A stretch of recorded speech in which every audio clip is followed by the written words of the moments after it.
Emmanuel, le chiffre du jour, c'est 3,7 milliards d'euros. Mais oui, la filière jouet a connu une année 2021 record avec un chiffre d'affaires. Fallait bien les occuper quand même. Exactement.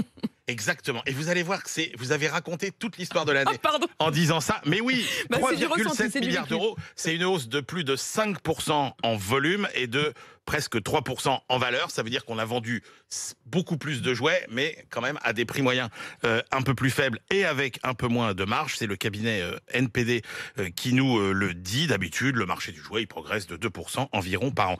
Et là où vous avez totalement raison, Apolline, c'est qu'en fait, ce bon résultat, il s'est absolument pas fait comme on pouvait le penser par la période des fêtes de Noël. Il s'est fait avant. Il s'est fait de janvier à septembre, puisque on a eu 4% de hausse du marché sur la période janvier-septembre par rapport à la même période de 2020. Sur la période de Noël, on est retombé qu'à 1% de hausse sur les 3 derniers mois de l'année par rapport à l'année précédente. Et même sur le mois de décembre, on est en baisse par rapport au mois de décembre précédent. Alors, il y a plusieurs phénomènes. Hein. On avait déjà donné. Hein. Exactement. Et pourtant, c'était pas Noël toute l'année. Hein. Non, il y a deux raisons. D'abord, c'est que la pandémie a redonné le goût des jouets et des jeux, et notamment aux adultes. Et là, on voit effectivement qu'il y a une tendance assez favorable sur les jeux, les puzzles, les témoignages, Emmanuel. Les jeux de construction et les figurines. Je n'ai toujours pas terminé, d'ailleurs, mes vaisseaux Star Wars en Lego. Je n'ai pas eu le temps. Ce week-end, c'est sans doute.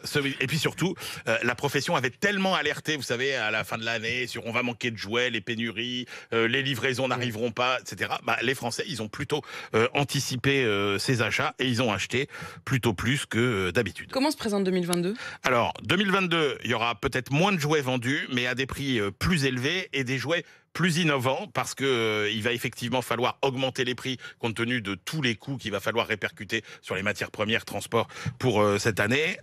Et puis moins de volume, certainement, notamment pour des raisons démographiques. Et ben oui, le baby crack va se traduire par sans doute des... Baby crack, on parle d'un baby crack ? Vous savez, il y avait deux théories au moment du confinement. Il y avait le baby boom et le baby crack. Et il s'est avéré que c'était un baby crack. Parce que les gens ont moins confiance évidemment à l'avenir, quoi. Et voilà, et donc on n'a pas fait d'enfants. Donc, du coup, c'est pour ça aussi Lego tout seul. que comme on s'est pas occupé à faire des enfants, on a acheté effectivement plus de jouets. Et des Lego. Mais c'est ça l'économie, ça fonctionne comme ça. Et puis par ailleurs, enfin bonne nouvelle, plus d'innovation parce que compte tenu de la pandémie, il y a plein de fabricants de jouets qui ont retenu un petit peu leurs innovations et on va sans doute avoir des jouets très innovants dans les mois qui viennent.